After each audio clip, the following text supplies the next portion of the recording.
शुभारंभ होत आहे।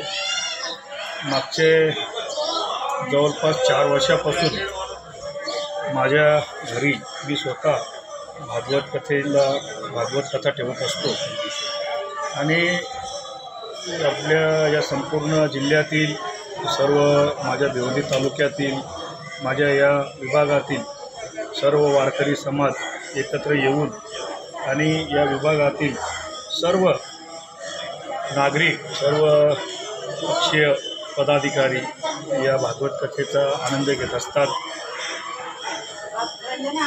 भागवत कथा म्हणजे श्रीकृष्णाच्या चरित्र्यावर ही कथा असतो।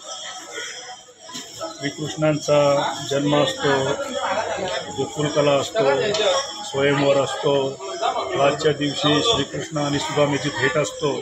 अशा आम्ही झाकी याच्या माध्यमातून आम्ही प्रत्येक दिवशी वेगवेगळे त्याच्यात आम्ही दाखवत असतो आणि खरं तर खूप आनंद वाटतो की या भागवत कथेला जवळपास हजारोच्या संख्येने लोक उपस्थित असतात आणि या परिसरातील असतील किंवा मला वाटतं मागच्या वर्षी जवळपास कोकणमधून रायगड जिल्हा असेल, सिंधुदुर्ग जिल्हा असेल, नाशिक जिल्हा असेल, पालघर जिल्हा असेल, अशा अनेक जिल्ह्यातून वारकरी समाज या भागवत कथेला आलं होतं आणि या वर्षी माझ्या घरी चौथं वर्ष आहे भागवत कथेचं। आणि ही कथा जेव्हा आम्ही सुरुवात करत असतो त्यावेळेला जो आनंद मिळतो हा फार वेगळ्या पद्धतीचा आनंद मिळतो।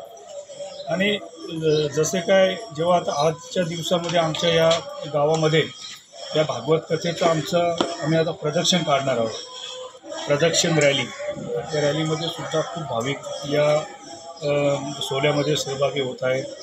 मी तर सर्वच माझ्या भिवंडी तालुक्यातील किंवा माझ्या जिल्ह्यातील सर्व नागरिकांना, सर्व वारकऱ्यांना एकच विनंती करतो की ज्यांना जसं जमेल तसं या भागवत कथेचा आनंद घ्यावा आणि सर्वांना माझी विनंती आहे, सहपरिवार येऊन या भागवत कथेचा आनंद घेतल्यानंतर सर्वांनी स्नेहभोजन करावं आणि सर्वात जास्तीत जास्त भाविक या भागवत कथेला यावी हीच मी विनंती करतो।